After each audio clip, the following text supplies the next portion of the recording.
What's up, cinephiles? For this episode, we are going to review TBA Studios' newest film, Dito at Doon, directed by JP Habac. This movie is streaming locally through KTX, I Want TFC, Cinema 76 at Home, and Ticket to Me. So, yung mga Filipino cinephiles dyan, it's time to show up.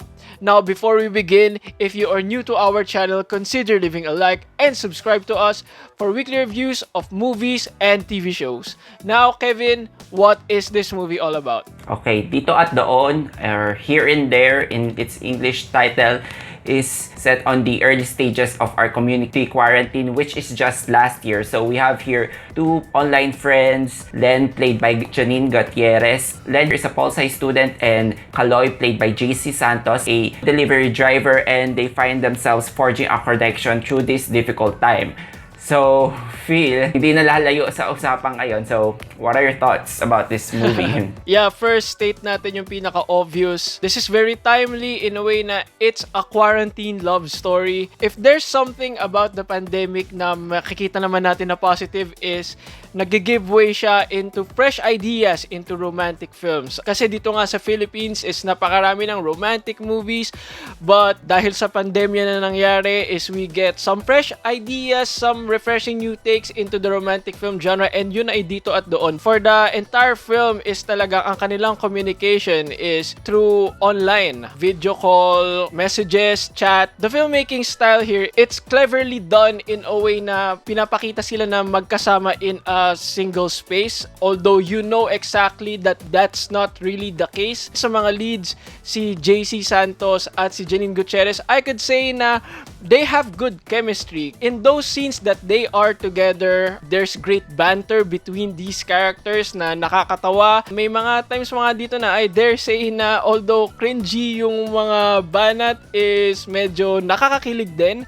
And meron din ditong mga, in a way, mga social commentary on what is happening more specifically dito sa Philippines in terms of the government response, yung plight ng mga health workers, the plight of those people who is struggling to do their work or to find a living during this crisis. So it's also interesting how they try to implement that in this romantic pandemic story in a way. So initially, yun yung aking mga positive thoughts dito sa movie na to. How about you, Kevin? Yeah, same points with you. It's about capturing the milieu of the mood of the society when it comes to last year. Actually, it can be both funny and depressing because when you see those situations play, all those quarantine activities that they do, whether it's making dalgona coffee or being a plantita or plantita, it can be funny and depressing because you will be reminded of what position you're in last year, and then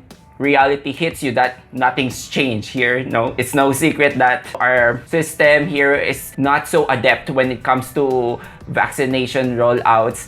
But you know, I'm going to save that for a different discussion because I think it's hard to make a movie about pandemic without addressing all our frustrations. So I think this movie captured all of our anxieties, which is represented in all of the characters. I think one of the strengths of the script is it manages to make it feel natural, grounded. It's kind of weird because this is set on a time where it's not so far away. Like right now, we're still in the midst of pandemic, and I'm not exactly sure if this will be patronized by people because cinema, we want escapism right now, and you know, to watch practically versions of yourself doing what you're doing last year, I don't think that's much appealing. I was just thrilled generally to see a new offering from our local studios because it's a tough year, almost over a year now for our industry, our film industry. But yeah, I have to piggyback on what you said about the chemistry here, not only on JC and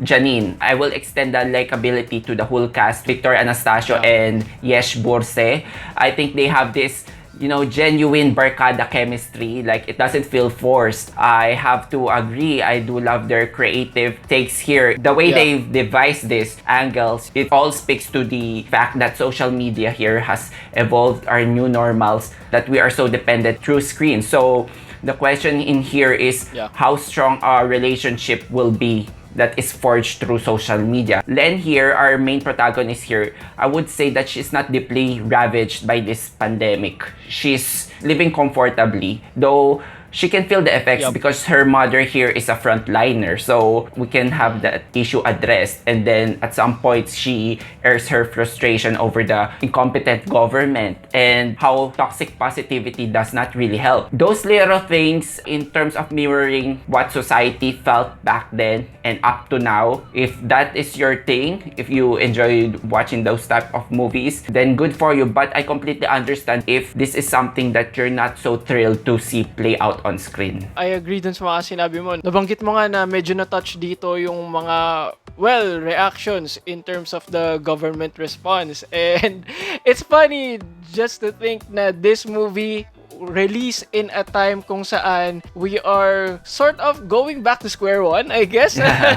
I hope that it doesn't last as long as the previous one. That aside, if I have to get into some of my issues, I think that this movie could have benefited from a much tighter script kasi medyo nagiging sluggish yung pacing niya. It's authentic in a way if you think about it, that of course these two people who really don't know each other, talagang small talk most of the time yung kanilang mga pag-uusap, but for most of the first part of the movie is filled with that small talk. I think that it really struggles with the pacing and setting up the romance for these two characters. And another thing is, of course, we all know this is a love story, so eventually there will be that thing that will drive a wedge between the two of them. It felt forced to me, actually. It didn't make sense how that was suddenly made into something that will divide the two of them. At ang pinaka-problema ko dito sa movie na to actually was the ending, because without spoiling anything, because this is a non-spoiler review, sobrang uncharacteristic kasi nung ginawa ng isang character sa film na to at the end, because that character was portrayed as someone who's really caring for that character to just do something without really properly communicating to the other. Para sa akin was very uncharacteristic, and suddenly the film is finished. It just left a bad taste in my mouth. How about you? Yeah, Moms? actually we have the same points. You've touched it. There are some loose plot ends here, though one can make an assumption because it's so hard to judge the strength of a relationship again based on social media, I guess. For the most part of this movie, they were in a no labels relationship. And I guess, again, I go back to the time where people are so lonely. They need company and any form of excitement, that will light up a fire in their hearts, to carry on in this pandemic is absolutely necessary. But this relationship problem that they have maybe need not set in a pandemic, because this movie already showed some colors into it, when it comes to airing the frustrations over the government. It's kind of plays safe. Like, I don't want to turn this movie into a propaganda or political movie, but this movie had missed an opportunity to say something big, something more substantial, because in the end, we have here a relationship arc. It's just feels small to the overall picture. Overall, I guess I'm just saying that I'm not sure this is the proper content to lay out on such a setting. It can be really tricky on how you perceive this movie, just for me. I enjoyed this movie for the simple fact na it's a refreshing take on the rom-com genre, lalo na dito sa Philippines, which is we are bombarded with this every single year. Pero now we get a quarantine romance, and it was actually done well. From a filmmaking standpoint, the chemistry was there. Tama ka, I agree. It played a little bit too safe. I also agree dun sa sinasabi mo na we don't want this to be a propaganda film, but it kind of also felt squeaky clean. That ending really left a bad taste in my mouth for some reason. All in all, this movie, I'm going to give it a 3.5 out of 5 stars. Okay, so again, I have to emphasize, I do like the performances here, the direction, the editing, the cinematography. I think they're flawless. They maximize using such a close space. I don't find this movie so refreshing, however, because we have here a lot of lockdown romances that's just released, which is more popular in the BL genre. You can just see this movie at its most basic. It's about forging a relationship that is mostly diluted to interactions